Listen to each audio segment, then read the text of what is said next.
Sir നമസ്കാരം. നമസ്കാരം. 2026 നിയമസഭാ തെരഞ്ഞെടുപ്പിൽ UDF മേൽക്കൈ കിട്ടും, UDF ഭരണത്തിൽ വരും എന്ന കാര്യങ്ങൾ തിരിച്ചറിഞ്ഞപ്പോൾ അന്നു മുതൽ കേരളത്തിലെ രണ്ട് പ്രബലമായ സമുദായങ്ങൾ VD സതീശനും UDF എതിരെ നിലകൊള്ളുന്ന കാഴ്ചയാണ് നാം കണ്ടത്. NSSൻ്റെ ജനറൽ സെക്രട്ടറിയായ സുകുമാരൻ നായരും SNDP ജനറൽ സെക്രട്ടറിയായ വെള്ളാപ്പള്ളി നടേശനുമെല്ലാം പേരെടുത്ത് പറഞ്ഞുകൊണ്ട് തന്നെയാണ് VD സതീശനെ കടന്നാക്രമിക്കുന്ന കാഴ്ച നാം കണ്ടത്. വെള്ളാപ്പള്ളി നടേശൻ കുറച്ചുകൂടി കടത്തി പറഞ്ഞു, VD സതീശൻ 105 സീറ്റ് നേടും, UDF 100-ൽ പരം സീറ്റ് കിട്ടുമെന്ന് പറഞ്ഞപ്പോൾ വേണ്ട, 99 സീറ്റ് കിട്ടിക്കഴിഞ്ഞാൽ തീർച്ചയായും ഞാൻ തലമൊട്ടയടിക്കാം എന്നാണ് വെള്ളാപ്പള്ളി നടേശൻ പറഞ്ഞത്.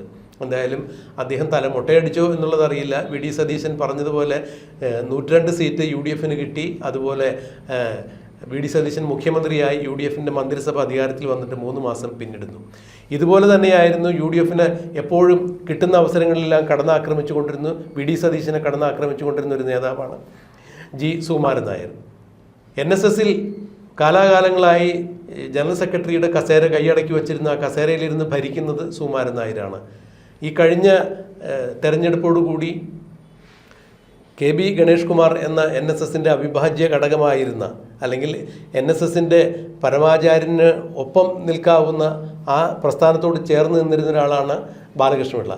ബാലകൃഷ്ണപിള്ളയുടെ മകനായ KB ഗണേഷ് കുമാറിനെ NSSൻ്റെ സെക്രട്ടേറിയറ്റിലേക്ക് കൊണ്ടുവന്നതും സുകുമാരൻ നായരാണ്. എന്നാൽ അവർ തമ്മിലുള്ള ചില അഭിപ്രായ പ്രശ്നങ്ങളെ തുടർന്ന്, ഭിന്നതകളെ തുടർന്ന് KB ഗണേഷ് കുമാറിനെ അതിൽ നിന്നും പുറന്തള്ളുന്ന കാഴ്ചയും നമ്മൾ കണ്ടതാണ്. ഇന്നിപ്പോൾ സുകുമാരൻ നായർക്കെതിരെ മേജർ രവി വലിയൊരു ആരോപണമായി മുന്നോട്ട് വന്നിരിക്കുന്നു. സമുദായത്തെ നശിപ്പിക്കുന്ന ഒരാളായി മാറിയിരിക്കുന്നു സുകുമാരൻ നായർ.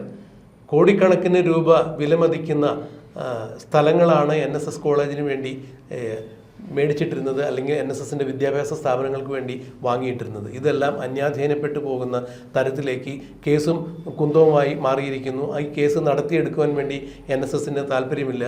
സുകുമാരൻ നായരുടെ കെടുകാര്യസ്ഥതയാണ് ഇതിനെല്ലാം പുറകിലുള്ളത് എന്ന് പറഞ്ഞുകൊണ്ട് പത്രസമ്മേളനം നടത്തിയിരിക്കുന്നു മേജർ രവി. മേജർ രവിയുടെയും KB ഗണേഷ് കുമാറിൻ്റെയും തുറന്നു പറച്ചിലുകളിൽ കൃത്യമായൊരു കാര്യം അടങ്ങിയിരിക്കുന്നു.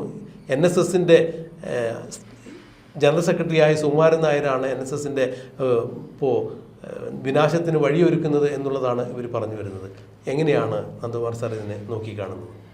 കേരളത്തിലെ രണ്ട് സമുദായ നേതാക്കന്മാർ കാട്ടുകള്ളന്മാരാണെന്നും അവർക്ക് എല്ലാ തരത്തിലുള്ള ഇല്ലീഗൽ ബന്ധങ്ങളുണ്ടായിരുന്നെന്നും അവർ അനധികൃതമായി സമ്പാദ്യമുണ്ടാക്കുന്നു എന്ന് പറഞ്ഞുകൊണ്ട് ക്രൈം നിരവധി തവണ അന്വേഷണ റിപ്പോർട്ടുകൾ പ്രസിദ്ധീകരിച്ചിട്ടുണ്ട്. ഒന്ന്, വെള്ളാപ്പള്ളി നടേശനെ കുറിച്ച് പ്രസിദ്ധീകരിച്ച റിപ്പോർട്ടിൽ അദ്ദേഹം 1998 മറ്റം ഫൈനാൻസിയേഴ്സുമായി ബന്ധപ്പെട്ട് സ്പിരിറ്റ് കടത്തിയ കേസിലെ പ്രതിയായിരുന്നു.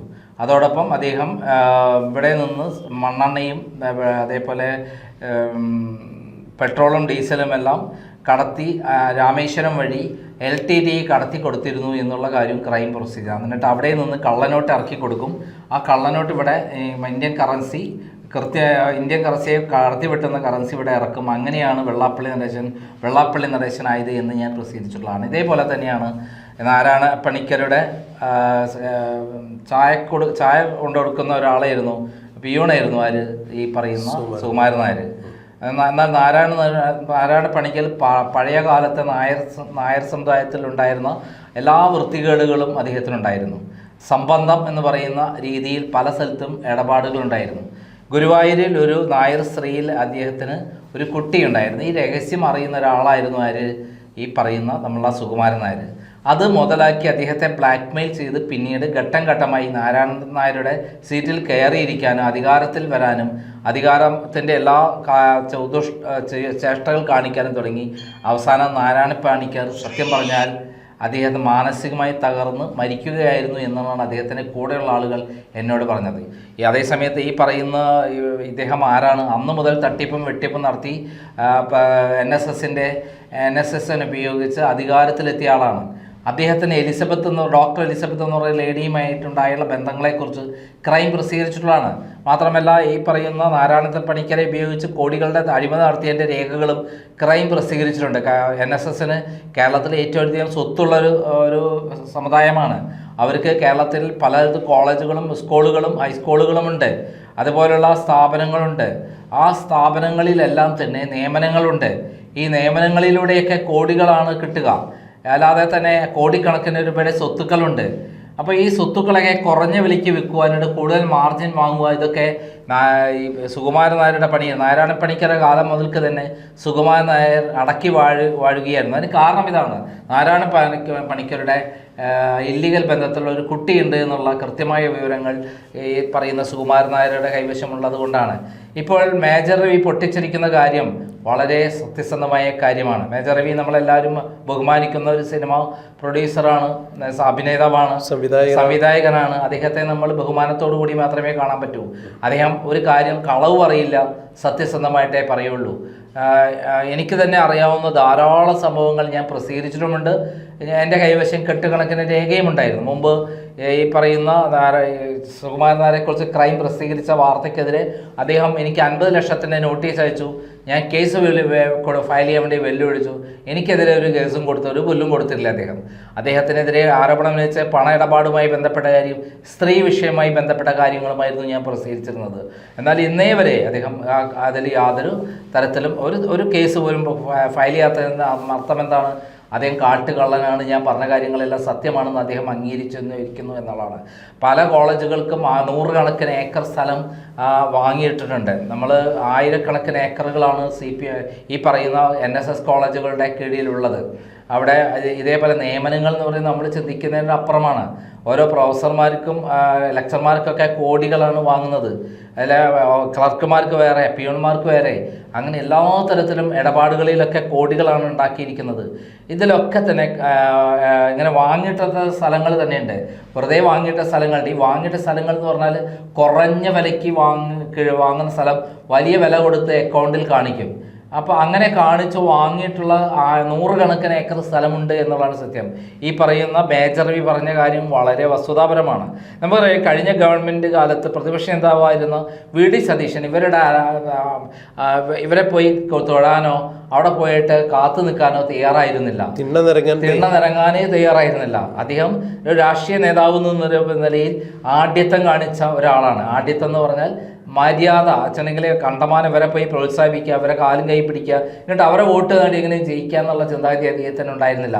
ഇത്തവണത്തെ ഇലക്ഷനിൽ SND വെള്ളാപ്പള്ളിയും സുകുമാരൻ നായരും, അതേപോലെ NSSഉം, അതേപോലെ SNDPയും, പിന്നെ BJPയും RSSഉം, പിന്നെ പിണറായി എല്ലാവരും കൂടി ചേർന്നിട്ടാണ് പറവൂരിൽ അദ്ദേഹത്തെ തോൽപ്പിക്കാൻ പ്ലാൻ ചെയ്തത്. എന്നിട്ട് എന്താ പറ്റിയത്? അദ്ദേഹം കഴിഞ്ഞ തവണ ജയിച്ച അതേ വോട്ടിന് അദ്ദേഹം ജയിച്ചു പോന്നു. 20,000 വോട്ട് അദ്ദേഹത്തിന് കഴിഞ്ഞ പ്രാവശ്യം ഇപ്രാവശ്യം കിട്ടി.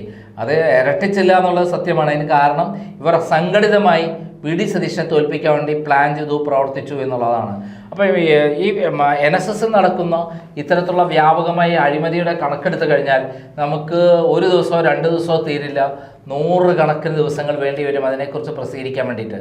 പന്തളം NSS കോളേജിൻ്റെ അവിടെയും ചങ്ങനാശ്ശേരി NSS കോളേജിൻ്റെ കാര്യത്തിലാണെങ്കിലും, ഇതേപോലെ മലപ്പുറത്തുള്ള NSS കോളേജിൻ്റെ കാര്യം കേരളത്തിൽ വ്യാപകമായിട്ട് ഇതിൻ്റെ അഴിമതി നടന്നിട്ടുണ്ട്. മാത്രമല്ല പല കോളേജുകളും തന്നെ പെൺവാണിഭ നടന്നതിൻ്റെ കാര്യങ്ങൾ ക്രൈമാണ് പുറത്തു കൊണ്ടുവന്നത്. പന്തളം NSS കോളേജിലെ പെൺവാണിഭവുമായി ബന്ധപ്പെട്ട ഞെട്ടിക്കുന്ന വിവരങ്ങൾ ക്രൈമാണ് പുറത്തു കൊണ്ടുവന്നത്. അതിൽ ചില അധ്യാപകർ ആത്മഹത്യ ചെയ്യേണ്ടി വന്നു. ഇതിനൊക്കെ പിന്നിൽ അന്ന് ഈ സുകുമാരൻ നായരുടെ കൈകളുണ്ടായിരുന്നു. ഈ വിഷയത്തിൽ അഗ്രഗണ്യനായ സുകുമാരൻ നായർ ഇത്തരം കാര്യങ്ങൾക്ക് പെൺകുട്ടികളെയൊക്കെ ഉപയോഗിച്ചിരുന്നു എന്ന് ചില അധ്യാപകർ എന്നോട് പറഞ്ഞിട്ടുണ്ട്. ചില അധ്യാപകരും വിദ്യാർത്ഥികളുമാണ് എനിക്ക് പന്തളം കോളേജിലെ പെൺവാണിഭത്തെക്കുറിച്ച് വിവരങ്ങൾ തന്നത്. വലിയ തോതിൽ ഇഷ്യൂ ആയ കാര്യമാണ്. ഒരു പെൺകുട്ടി, കോളേജിൽ പഠിക്കുന്ന ഒരു പെൺകുട്ടിയെ അവിടെയുള്ള അധ്യാപകർ ഉപയോഗിച്ചതിൻ്റെ ഞെട്ടിക്കുന്ന വിവരങ്ങളാണ് പുറത്തു വന്നിരുന്നത്. അതിന് ദൃശ്യങ്ങളടക്കം എൻ്റെ കൈവശമുണ്ടായിരുന്നു. ഈ ചില അധ്യാപകർ എൻ്റെ കാൽക്കൽ വന്ന് എന്നെ രക്ഷപ്പെടുത്തണം എന്ന് പറഞ്ഞിട്ട് വന്നിരുന്നു. അതിനൊന്നും ഞാൻ തയ്യാറായിരുന്നില്ല. അവിടുത്തെ പ്രിൻസിപ്പാളായിരുന്ന സോമൻ നായർ തന്നെ എനിക്കെതിരെ കേസ് കൊടുത്തിരുന്നു. ഇതിനെതിരെ രാജൻ ജോസഫ് എന്ന് പറയുന്ന ഒരാൾ, ഈ പറയുന്ന സോമൻ നായർ പന്തളം മഞ്ചേരി NSS കോളേജിലെ പ്രിൻസിപ്പാളായപ്പോൾ അദ്ദേഹത്തോട് SFI നേതാവായിരുന്ന രാജൻ ജോസഫിനോട് ഞാൻ പണം ചോദിച്ചു എന്നൊക്കെ പറഞ്ഞിട്ട് ഒരു വാദഗതിയൊക്കെ ഉണ്ടാക്കി മുഖം രക്ഷിക്കാൻ ശ്രമിച്ചിരുന്നു. കാരണം ഇദ്ദേഹത്തെക്കുറിച്ചുള്ള വാർത്ത വായിച്ചിട്ടുള്ള രാജൻ ജോസഫ് തെറ്റിദ്ധരിച്ച് എനിക്കെതിരെ വാർത്തയും ചെയ്തിരുന്നു. പക്ഷേ ഞാൻ അതിന് രാജൻ ജോസഫിന് അറിയാത്ത കാര്യം ഞാൻ കൃത്യമായി അതിൽ ഈ പറയുന്ന പ്രിൻസിപ്പാൾ സോമൻ നായർ എനിക്കെതിരെ കേസ് ഫയൽ ചെയ്തപ്പോൾ സോമൻ നായർക്കെതിരെയുള്ള ഞെട്ടിക്കുന്ന വീഡിയോ അടക്കമുള്ള കാസറ്റ് അടക്കമുള്ള അതായത് ബ്ലൂ ഫിലിം കാസറ്റ് അടക്കമുള്ള തെളിവുകൾ ഞാൻ കോടതിയിൽ ഹാജരാക്കിയിരുന്നു എന്നുള്ളതാണ് അന്ന്. അതിൽ അവസാനം സോമൻ നായർ കേസ് പിൻവലിച്ച് ഓടുന്ന രംഗങ്ങളുണ്ടായി. ഇതാണ് എൻ എസ് എസിൻ്റെ സുകുമാരൻ നായരുടെയും കൂടെ നിൽക്കുന്ന ഇത്തരത്തിലുള്ള പ്രവൃത്തികളുടെയും സ്ഥിതി. എന്തായാലും ഒരു കാര്യം ഉറപ്പാണ്, ആ സ്ഥാനത്തിരിക്കാൻ യോഗ്യനല്ലാത്ത ഒരാളാണ് സുകുമാരൻ നായർ. നമുക്ക് ഗണേശൻ്റെ കാര്യമൊക്കെ അറിയാം. ഗണേശൻ എന്ന് പറഞ്ഞാൽ പെണ്ണുപിടിയനാണ് നമുക്കറിയാം, തട്ടിപ്പുകാരനാണെന്ന് അറിയാം. അങ്ങനെ ഒരാളെ അതിൻ്റെ അകത്ത് കയറ്റിയിരുത്തുന്നത് തന്നെ ആ സമുദായത്തിന് നാണക്കേടാണ്. അദ്ദേഹത്തിന് എത്ര കുട്ടികളുണ്ടെന്ന് അദ്ദേഹത്തിന് തന്നെ അറിയില്ല. സരിതാ നായരിലൊരു കുട്ടിയുണ്ട്, അതേപോലെ നമ്മളെ തൃപ്പൂണിത്തുറയിലൊരു കുട്ടിയുണ്ടെന്നാണ് പറയുന്നത്, തിരുവനന്തപുരത്തൊരു കുട്ടിയുണ്ടെന്നാണ് പറയുന്നത്, ഒരു വനിതാ ഉദ്യോഗസ്ഥയുടെ ഈ വനവകുപ്പിലെ ഒരു ഉദ്യോഗസ്ഥയ്ക്ക് ഒരു കുട്ടിയുണ്ടെന്നാണ് പറയുന്നത്. അങ്ങനെ വ്യാപകമായ അവിഹിത കുട്ടികളുള്ള ഒരാളാണ് ഈ പറയുന്ന ഗണേശൻ്റെ മറ്റൊരു രൂപമാണ് യഥാർത്ഥത്തിൽ നാരായണ പണിക്കരും ഈ പറയുന്ന സുകുമാരൻ നായർ എന്നാണ് അതിൻ്റെ ഉള്ളിലുള്ള ആൾക്കാർ എന്നോട് പറഞ്ഞിട്ടുള്ളത്. അപ്പം പക്ഷേ ഇതിൻ്റെ ഇടയിൽ അവർ തമ്മിലുള്ള ഒരു അഭിപ്രായ വ്യത്യാസം ഉണ്ടാവുകയും ഇദ്ദേഹം ഗണേശൻ ക്രിസ്ത്യൻ സമുദായത്തിൽപ്പെട്ട ചേരുകയും എന്നിട്ട് അതിൻ്റെ പേരിലാണ് അവിടെയുള്ള NSS അദ്ദേഹത്തെ പിടിച്ച് പുറത്താക്കിയത് എന്നുള്ളതാണ് വിവരം. എന്തായാലും സുകുമാരൻ നായരും ഗണേശനൊക്കെ ഒരേ മുഖത്തിൽ കെട്ടി വെള്ളത്തിൽ ഓട്ടിക്കാവുന്ന ആൾക്കാരാണ് എന്നുള്ള കാര്യം സംശയമില്ല. എന്തായാലും മേജർ രവിക്ക് ഇതിനകത്ത് തെളിവുകൾ എത്ര തെളിവ് കിട്ടി എനിക്കറിയില്ല. എനിക്കും ചില തെളിവുകൾ അദ്ദേഹത്തിന് കൊടുക്കാൻ പറ്റും അദ്ദേഹം ആ കാര്യത്തിൽ മുന്നോട്ട് പോവുകയാണെങ്കിൽ.